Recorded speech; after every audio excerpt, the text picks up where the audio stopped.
नमस्कार विद्यार्थियों। भारतीय राजनीतिक विचारकों के अंतर्गत महात्मा गांधी के बारे में अध्ययन कर रहे थे। महात्मा गांधी के आर्थिक विचारों का अध्ययन कर रहे थे। उसके अंतर्गत आज हम महात्मा गांधी के जो अन्य आर्थिक विचार है उसके बारे में हम अध्ययन करेंगे। महात्मा गांधी के अन्य आर्थिक विचारों के अंतर्गत आज हम उनका जो प्रन्यास सिद्धांत है, जिसे ट्रस्टीशिप का सिद्धांत भी कहते हैं, उसके बारे में अध्ययन करेंगे।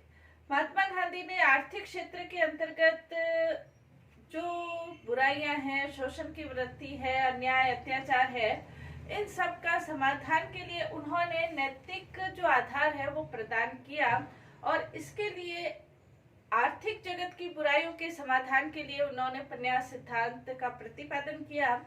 प्रन्यास सिद्धांत का यदि अर्थ देखें तो उन्होंने ईशोपनिषद के अंतर्गत जो प्रथम मंत्र है उसका उल्लेख करते हुए उन्होंने ये बताया कि प्रन्यास सिद्धांत का तात्पर्य यह है कि जो अपने द्वारा अर्जित की हुई संपत्ति है, क्योंकि वो भगवान की दी हुई है, इसलिए उसे अपना नहीं माना जाए। क्योंकि जो भी संपत्ति है वो ईश्वर के द्वारा प्रदत्त है, इसलिए उसको अपना नहीं मानकर उसका उपयोग समाज के हित में किया जाए, उसे प्रन्यास सिद्धांत कहा गया है। इसे सीधे साधे शब्दों में हम ऐसे भी व्यक्त कर सकते हैं कि व्यक्ति जो संपत्ति अपनी शारीरिक शक्ति या बुद्धि बल के द्वारा जो संपत्ति अर्जित करता है, आवश्यकता अनुरूप अपने पास रखे और जो अधिक संपत्ति है, अपनी आवश्यकताओं से अधिक संपत्ति है, उसका प्रयोग समाज के हित में करे। उस संपत्ति का जो कि उससे आवश्यकताओं से अधिक संपत्ति है उसका वो अपने आप को ट्रस्टी माने, वो प्रन्यास सिद्धांत है, ट्रस्टीशिप का सिद्धांत है। आवश्यकता से अधिक संपत्ति अपने पास नहीं रखते हुए उसका प्रयोग समाज हित में, समाज के उपयोग के लिए, कल्याण के लिए जो उसका प्रयोग किया जाए, उसे ट्रस्टीशिप का सिद्धांत कहा गया है। महात्मा गांधी ने ये कहा, इसका महत्व बताते हुए महात्मा गांधी ने ये कहा कि प्रन्यास सिद्धांत है वो पूंजीवाद और साम्यवाद, इन दोनों जो बुराइयां हैं आर्थिक क्षेत्र के अंतर्गत, उन दोनों बुराइयों के समाधान का एक महत्वपूर्ण मार्ग है। उन्होंने स्पष्ट करते हुए कहा कि जहां पूंजीवाद पूंजी को केंद्रित करके कुछ व्यक्तियों के हाथ में पूंजी के आधार पर शोषण की प्रवृत्ति को जहां उजागर करता है पूंजीवाद के अंतर्गत, वहीं साम्यवाद के अंतर्गत व्यक्ति की क्षमताओं और उसकी योग्यताओं का समुचित उपयोग नहीं हो पाता, क्योंकि वहां पर प्रेरणा का सिद्धांत, मोटिवेशन का सिद्धांत कार्य नहीं करता है, क्योंकि सभी कुछ आर्थिक व्यवस्थाएं राज्य के नियंत्रण में होती है। महात्मा गांधी इन दोनों ही बुराइयों का अपने प्रन्यास सिद्धांत में समाधान बताते हैं। वो ये कहते हैं, प्रन्यास सिद्धांत संपत्ति को अर्जित करने वाले व्यक्ति को उसके प्रबंधन का अधिकार देता है, जिससे साम्यवाद की जो बुराइयां हैं वो खत्म हो जाती है, किंतु उसे यह भी सचेत करता है कि उसके द्वारा अर्जित संपत्ति पर स्वामित्व पूरे समाज का है। अर्जित की हुई संपत्ति पर स्वामित्व पूरे समाज का है तो पूंजीवाद की बुराइयां भी सारी खत्म हो जाती हैं। महात्मा गांधी ये कहते हैं कि पूंजीवाद के अंतर्गत जहां जो संपत्ति है वो केंद्रित हो जाएगी, तो प्रन्यास सिद्धांत के अंतर्गत संपत्ति केंद्रित है तो भी जो पूंजीपति है या जो संपत्ति का मालिक है वो उस संपत्ति को अपनी नहीं समझकर उस संपत्ति का अपने आप को ट्रस्टी मानेगा और उस संपत्ति का जो उपयोग है वो समाज के हित के लिए, समाज के कल्याण के लिए करेगा। और जब समाज के कल्याण के लिए करेगा तो उसकी जो प्रेरणा शक्ति है, मोटिवेशन की शक्ति है, संपत्ति को प्रबंध करने की शक्ति, अर्जित करने की शक्ति, संपत्ति को बढ़ाने की शक्ति, वो उसमें कायम रहती है, जो साम्यवाद के अंतर्गत नहीं रहती है। महात्मा गांधी ये कहते हैं कि प्रन्यास सिद्धांत के अंतर्गत जो प्रन्यासी अपने आप को अपनी संपत्ति का प्रन्यासी मानता है, जिसके कारण से उस संपत्ति का लगाव और उस संपत्ति की जो बुराइयां हैं वो उसके अंदर समाहित नहीं होती है। महात्मा गांधी ये कहते हैं कि प्रन्यास सिद्धांत के अंतर्गत अस्तेय और अपरिग्रह का जो सिद्धांत है वो भी व्यवस्थित रूप में उसमें शामिल हो सकता है। अस्तेय का तात्पर्य यह है कि आवश्यकता से अधिक संपत्ति यदि मेरे पास है तो वो एक चोरी का सिद्धांत है और अपरिग्रह यानी कि अपनी आवश्यकताओं को इतना सीमित कर लेना कि उसके लिए ज्यादा संपत्ति एकत्रित नहीं हो। महात्मा गांधी कहते हैं कि प्रन्यास का जो सिद्धांत है, अस्तेय और अपरिग्रह दोनों सिद्धांतों का व्यवस्थित रूप इसके अंतर्गत हो सकता है। व्यक्ति अपनी आवश्यकताओं को भी सीमित रखता है और आवश्यकताओं से अधिक यदि संपत्ति उसके पास है तो वो उसको अपने आप को प्रन्यासी ट्रस्टी मानकर उस संपत्ति का उपयोग समाज के हित में करेगा। साथ ही वो ये कहता है कि इसके अंतर्गत एक न्याय संतुलन की भावना, न्याय संगत संतुलन समाज के अंतर्गत रहेगा। महात्मा गांधी ये कहते हैं कि पहली चीज तो ये कि इसके अंतर्गत आर्थिक विकेंद्रीकरण, जो महात्मा गांधी ने अपने आर्थिक विचारों के अंतर्गत कहा कि आर्थिक विकेंद्रीकरण की व्यवस्था रहेगी। आर्थिक विकेंद्रीकरण रहने के कारण वैसे तो संपत्ति किसी एक व्यक्ति के हाथ में, विकेंद्रीकरण होने के कारण किसी एक व्यक्ति के हाथ में या कुछ व्यक्तियों के हाथ में संपत्ति का केंद्रीकरण नहीं होगा। यदि आवश्यकता से अधिक संपत्ति का केंद्रीकरण हो भी जाता है, संपत्ति अर्जित हो भी जाती है, तो उसका न्याय संगत वितरण हो सकता है। महात्मा गांधी ये कहते हैं कि इसके अंतर्गत जो प्रेरणा है, प्रेरणा का सिद्धांत है, वो भी कार्य करेगा कि व्यक्ति को संपत्ति अर्जित करने की प्रेरणा तो देगा, लेकिन अर्जित करने के बाद वो उसका उपयोग समाज हित के कार्यों के अंतर्गत करेगा। महात्मा गांधी ने इसका उदाहरण देते हुए ये स्पष्ट किया कि जैसे एक व्यक्ति 100 रुपए कमाता है तो 100 रुपए वो 50 रुपए अपने पास रखेगा और 50 रुपए समाज के हित में उपयोग करेगा। लेकिन जहां एक व्यक्ति करोड़ रुपए कमा रहा है तो वो 1% अपने पास रखेगा, 99% वो समाज के हित में प्रयोग करेगा। इस प्रकार से न्याय संगत वितरण महात्मा गांधी कहते हैं कि इसके अंतर्गत होगा। प्रन्यास सिद्धांत के अंतर्गत महात्मा गांधी ये कहते हैं कि पूंजीवाद का यह समुचित, नैतिक और विश्वसनीय निदान प्रस्तुत करता है। पूंजीवाद को हिंसा के आधार पर खत्म करना प्रतिहिंसा को जन्म देगा। इसलिए महात्मा गांधी कहते हैं कि पूंजीवाद को हिंसा के आधार पर या राज्य की भौतिक शक्ति के आधार पर या राज्य की हिंसात्मक शक्ति के आधार पर पूंजीवाद को खत्म नहीं किया जा सकता। पूंजीवाद को खत्म करने का एकमात्र उपाय ये प्रन्यास सिद्धांत ही है। और प्रन्यास सिद्धांत को वास्तविक रूप में प्रकट यदि किया जाता है, व्यक्ति का हृदय परिवर्तन होकर वो समाज हित में अपनी संपत्ति का उपयोग करता है, तो ये पूंजीवाद का एक विश्वसनीय और नैतिक क्योंकि पूंजीवादी जो है उनका हृदय परिवर्तन होकर यदि वो समाज कल्याण के लिए कार्य करता है तो उनका खुद का भी नैतिक कल्याण संभव है। और इसकी विश्वसनीयता इसलिए बनी रहती है कि हिंसा के आधार पर यदि पूंजीवाद को खत्म किया जाए तो पूंजीवाद वापस से सिर उठा सकता है, लेकिन इसका जो समाधान होगा, प्रन्यास सिद्धांत का जो समाधान होगा, वो वास्तविक रूप में और स्थायी समाधान होगा। नेक्स्ट, महात्मा गांधी ने प्रन्यास सिद्धांत के विचार की जो व्यवहारिकता है, कुछ विद्वान ये मानते हैं कि प्रन्यास सिद्धांत व्यवहारिक रूप से लागू करना मुश्किल है, वास्तव में लागू नहीं हो सकता है।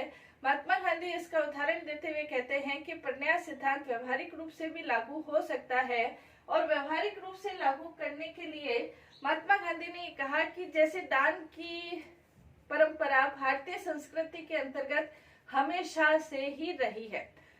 प्रत्येक व्यक्ति जिसके पास संपत्ति थोड़ी ज्यादा है वो दान करता है। दान की परंपरा को आर्थिक व्यवस्था, आर्थिक बुराइयों के समाधान के रूप में, उसकी जो बुराइयां, अन्याय, अत्याचार है उसके समाधान के रूप में दान की ये जो प्रवृत्ति व्यक्ति के अंतर्गत पहले से विद्यमान है उसको थोड़ा विस्तृत रूप में, विकसित रूप में समाज के अंतर्गत विद्यमान करना है। दूसरा, महात्मा गांधी ने ये कहा कि जो पूंजीपति है जिनके पास संपत्ति एकत्रित हो चुकी है, एकत्रित हो गई है, केंद्रीकरण हो गया है, व्यवहारिकता इस माध्यम से भी है कि पहले प्रयास उनके हृदय परिवर्तन का किया जाए। यदि फिर भी वो समाज के हित में संपत्ति का उपयोग नहीं करते हैं तो उसके लिए असहयोग या सत्याग्रह जैसे अहिंसक अस्त्रों के आधार पर इसका प्रयोग किया जाए। तीसरा, महात्मा गांधी ने ये कहा कि यदि उनका हृदय परिवर्तन भी नहीं होता, सत्याग्रह, अहिंसक साधनों का भी उसके ऊपर कोई प्रयोग नहीं होता या उसका प्रभाव नहीं पड़ता, तो राज्य को वो ये अधिकार देते हैं कि राज्य ऐसे व्यक्तियों की संपत्ति को बलपूर्वक छीन सकता है और उनको प्रन्यासी राज्य के द्वारा भी बलपूर्वक बनाया जा सकता है। महात्मा गांधी कहते हैं कि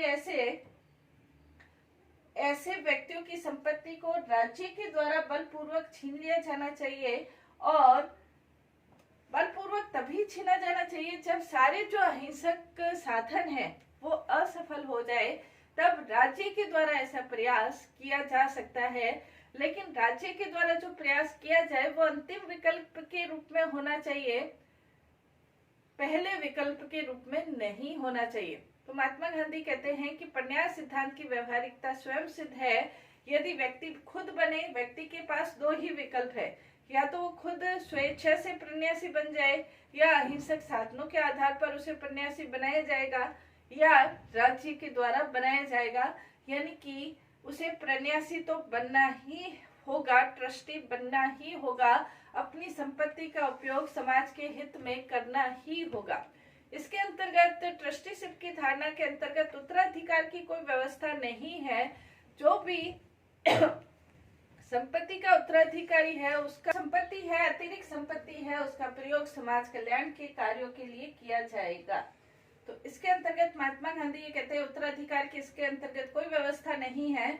जो संपत्ति का उत्तराधिकार है वो समुदाय के द्वारा तय होगा, और राज्य इसके अंतर्गत तय करेगा कि अमुक व्यक्ति का उत्तराधिकारी संपत्ति के अंतर्गत समुदाय के किस भाग को या किस व्यक्ति को प्रदान किया जाए।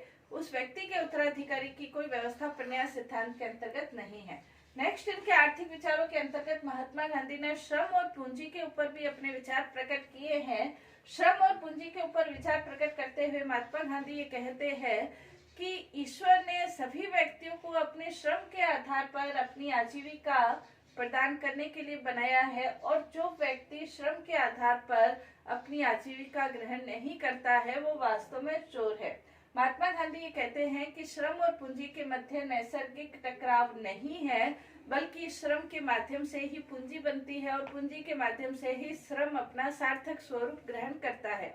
महात्मा गांधी ने कहा कि पूंजीपति और श्रमिक इन दोनों के बीच टकराव की स्थिति तब पैदा होती है जब पूंजीपति श्रम को महत्व नहीं देते और जो श्रमिक है वो स्वयं भी अपने श्रम को महत्व नहीं देते, तब टकराव की स्थिति पैदा होती है।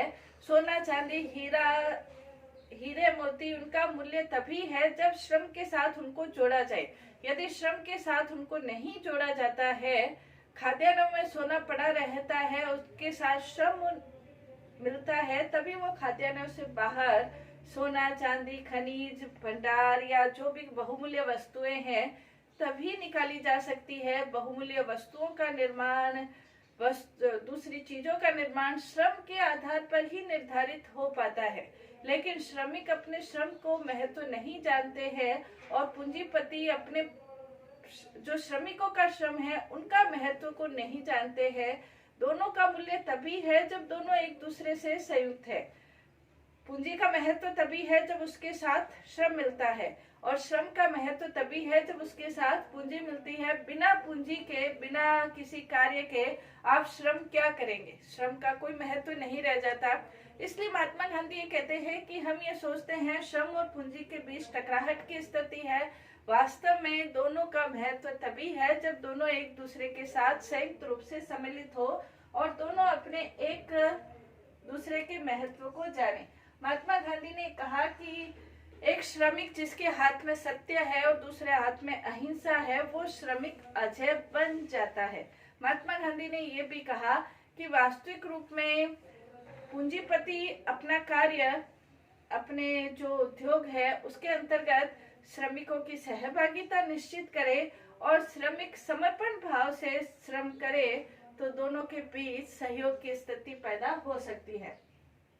नेक्स्ट, इसके अंतर्गत महात्मा गांधी ने वर्ग सहयोग के ऊपर भी अपने विचार प्रकट किए। महात्मा गांधी ने ये कहा कि समाज के अंतर्गत किसी भी समस्या का समाधान हिंसा के आधार पर संभव नहीं है। मार्क्सवाद, साम्यवादी जो धारणाएं हैं वो समाज के अंतर्गत वर्ग संघर्ष की भावना को प्रतिपादित करती है। महात्मा गांधी ने कहा संघर्ष के आधार पर कोई भी व्यवस्था स्थायी नहीं रह सकती, विश्वसनीय नहीं रह सकती, कोई भी व्यवस्था दीर्घ काल तक नहीं चल सकती है। संघर्ष हमेशा प्रति संघर्ष को हिंसा प्रति हिंसा को जन्म देती है। समाज के अंतर्गत सहयोग की भावना के आधार पर ही कार्य किया जा सकता है। श्रमिक और पूंजीपतियों के अंतर्गत आपस में यदि सहयोग है तो समाज सुचारू रूप से संचालित हो सकता है। महात्मा गांधी ने ये कहा कि कोई भी अन्याय अत्याचार जो आपके ऊपर होता है, शोषक वर्ग शोषित वर्ग के ऊपर शोषण उसकी सहमति और विवशता के आधार पर ही करता है। यदि शोषक अत्याचार होने से मना कर दे या अपने ऊपर अत्याचार होने से स्ट्रिक्ट रूप में निर्भीक होकर अत्याचार करने से मना कर दे, अत्याचार सहने से मना कर दे, तो कोई भी अत्याचारी किसी के ऊपर भी अत्याचार नहीं कर सकता है। तो महात्मा गांधी ने कहा कि दोनों के बीच सहयोग के आधार पर ही आर्थिक रूप से जो सामाजिक व्यवस्था है वो संचालित हो सकती है। नेक्स्ट, महात्मा गांधी ने कहा कि प्रत्येक व्यक्ति को शारीरिक श्रम करना अनिवार्य है। यदि शारीरिक श्रम नहीं करता तो स्वयं व्यक्ति के लिए और समाज के लिए दोनों के लिए नुकसानदायक है।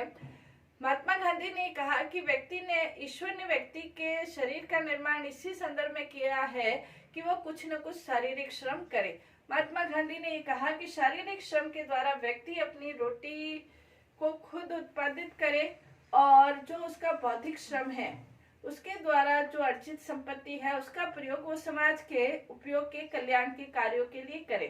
महात्मा गांधी ने ये भी कहा कि यदि प्रत्येक व्यक्ति श्रम के महत्व को जाने और कुछ न कुछ शारीरिक श्रम प्रत्येक व्यक्ति करे तो समाज के अंतर्गत जो अव्यवस्था की स्थिति है, अन्याय की स्थिति है, वो अन्याय अव्यवस्था की स्थितियां खत्म की जा सकती है और समाज के अंतर्गत एक समानता, भाईचारा, बंधुत्व की भावना बिना किसी छोटे बड़े की भावना, ऊंच नीच की भावना के आधार पर समाज सुखी, शांत और एक स्वच्छ विश्वसनीय समाज की स्थापना की जा सकती है यदि प्रत्येक व्यक्ति समाज के कार्यों के लिए शारीरिक श्रम करे और बौद्धिक श्रम, क्योंकि प्रत्येक व्यक्ति में अपनी अपनी क्षमता होती है और अपनी अपनी क्षमता के अनुसार वो कार्य करता है, संपत्ति भी अर्जित कर सकता है और उसके अंतर्गत ये जो भिन्नता है, ये भिन्नता व्यक्ति के मध्य भिन्नता के आधार पर नहीं होकर बल्कि समाज के अंतर्गत प्रत्येक व्यक्ति के अंतर्गत समानता रहे। तो ये महात्मा गांधी के आर्थिक विचार थे। महात्मा गांधी आर्थिक क्षेत्र के अंतर्गत समस्याओं का समाधान भी नैतिक संदर्भ में देखते थे। इसी के कारण उन्होंने प्रन्यास सिद्धांत जैसे सिद्धांतों का प्रतिपादन किया। धन्यवाद।